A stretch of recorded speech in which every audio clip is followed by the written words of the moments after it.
The Psalms are sometimes written out of a specific situation and life event for the author, but they are also written to be sung and prayed by the people of God in every time and age and situation. For example, most of us have not experienced a time when our child formed a rebellion against us to overthrow the kingdom. That was David's story, and yet we can all certainly think of times in which we felt betrayed, slandered, or attacked on all sides. So the Psalms speak to every experience of the human heart. Psalm 3, a psalm of David when he fled from Absalom, his son. O Lord, how many are my foes? Many are rising against me. Many are saying of my soul, there is no salvation for him in God. Selah. But you, O Lord, are a shield about me, my glory and the lifter of my head. I cried aloud to the Lord, and he answered me from his holy hill. Selah. I lay down and slept. I woke again, for the Lord sustained me. I will not be afraid of many thousands of people who have set themselves against me all around. Arise, O Lord. Save me, O my God. For you strike all my enemies on the cheek. You break the teeth of the wicked. Salvation belongs to the Lord. Your blessing be on your people. Selah.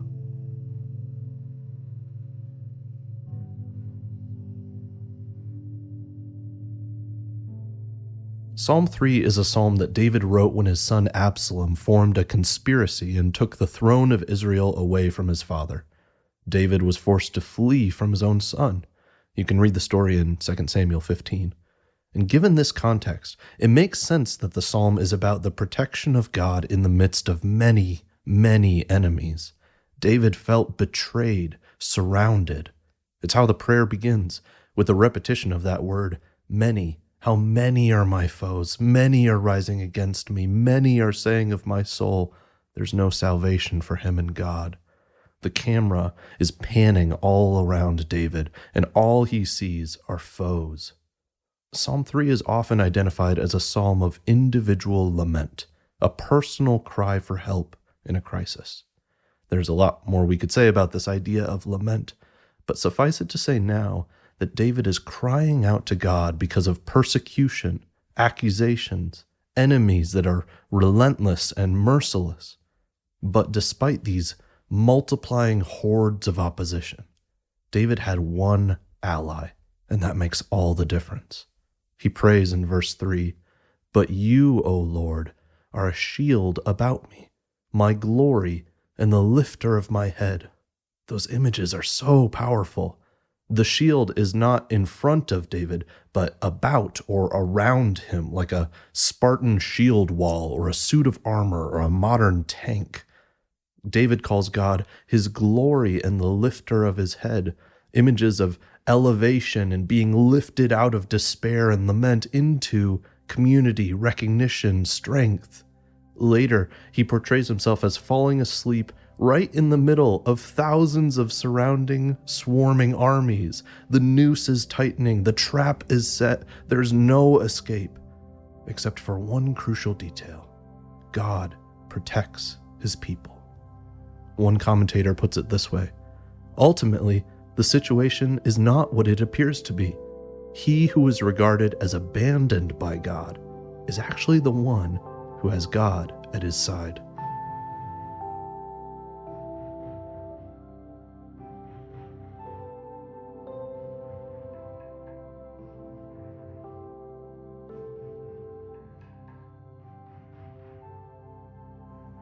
This is the first psalm attributed to David, and there are at least 73 that are attributed to him or reference him in some way.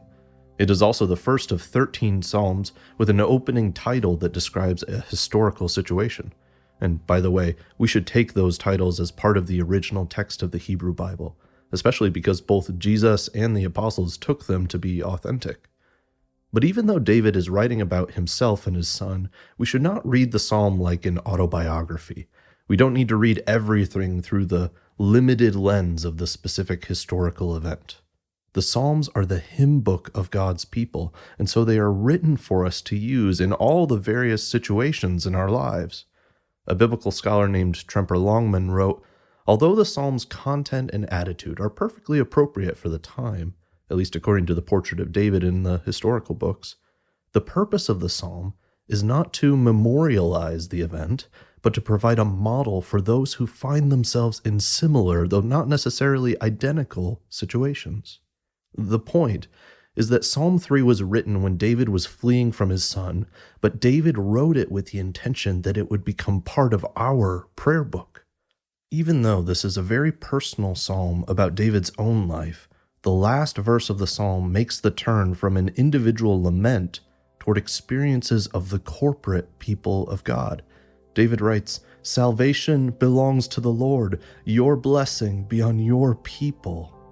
This psalm is a reminder that those who follow God are not isolated individuals suffering alone in a cruel world, but that we are part of a family that bears one another's burdens. We own each other's troubles as ours. We join with one another in bringing these troubles before the Lord, and then we all rejoice with one another when God answers our prayers.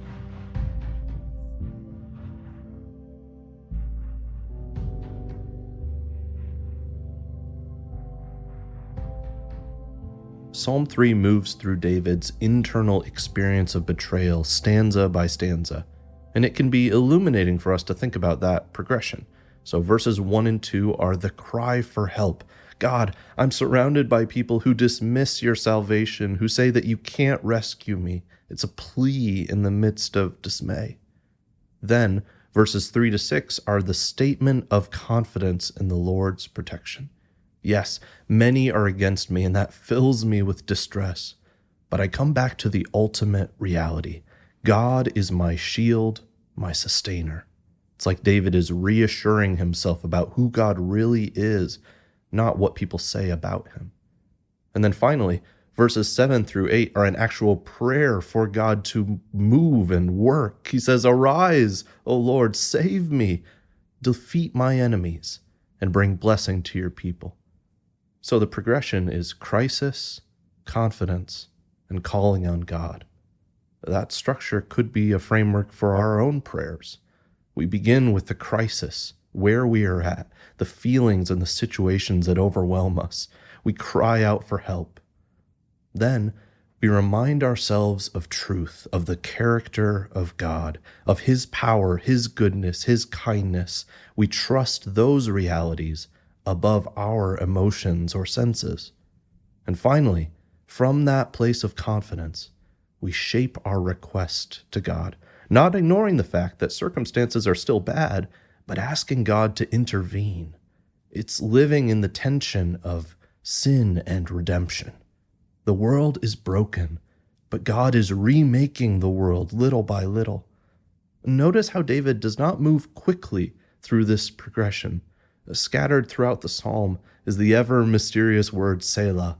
Scholars have debated endlessly about its meaning, but one common view is that it functions as a pause, an interlude, a liturgical sign to reflect and breathe. It's like the musical breaks in this podcast. Selah provides space for our soul to carry heavy things and lift them up to the Lord in reverent prayer.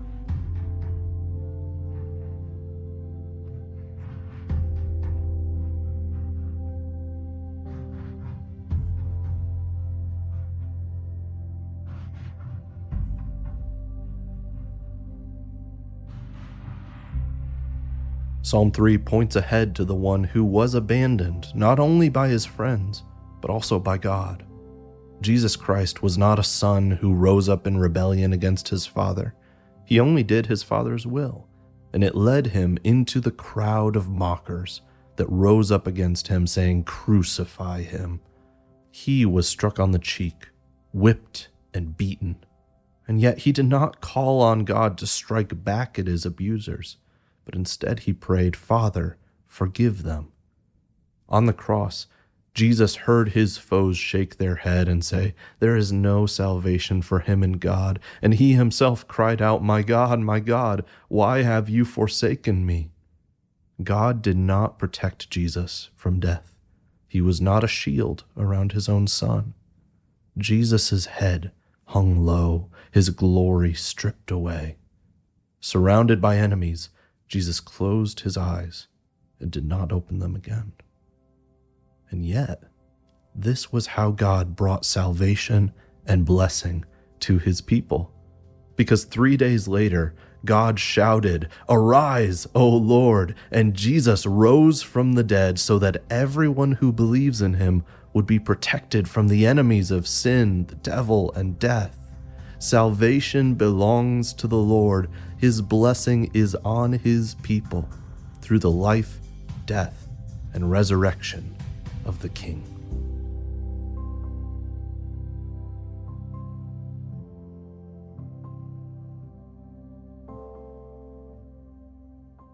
How can we pray Psalm 3? Here are some situations in which you might turn to this psalm to guide your prayers. When you are betrayed by someone close to you and your world spins out of control, like you might never trust again. When, either implicitly or explicitly, someone denies the power of God to save you and you wonder, what if they're right?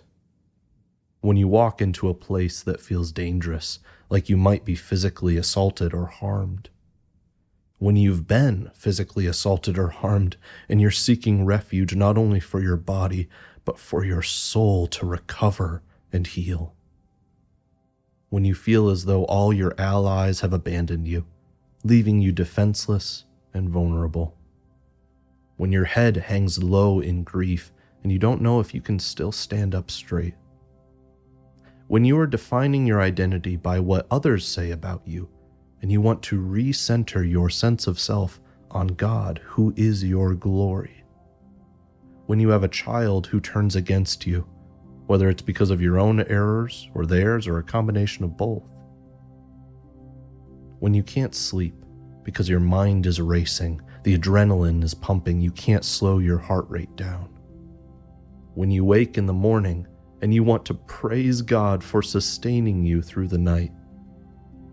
When you are learning to rest in the safety and security of one who promises to protect you.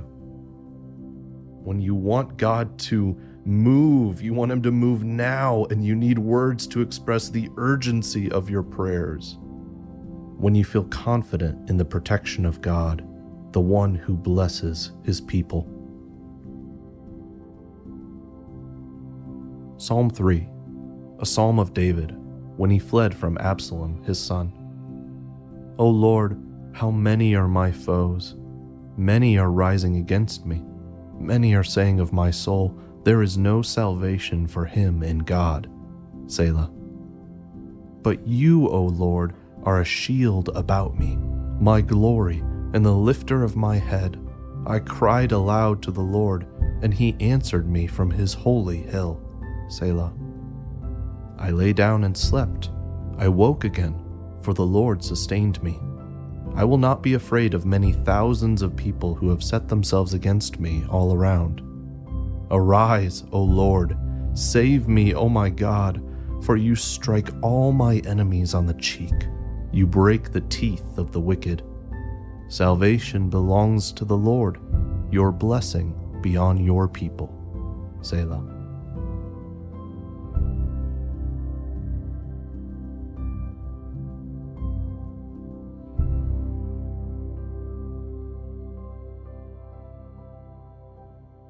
Thank you for listening to the Woven Psalms. This podcast is a ministry of Rock Hill Community Church in Duluth, Minnesota. I'm Mike Solis. I'm a pastor at Rock Hill and the writer of this podcast. Ethan Gibbs is our producer, editor, and composer of the theme music. Our logo was designed by Bo Walsh. This podcast uses the English Standard Version, published by Crossway. We want to give a special thanks to Poor Bishop Hooper for allowing us to use the music from their Every Psalm project. If you've enjoyed the podcast, please share it with others. You can learn more about our work at wovenpsalms.com.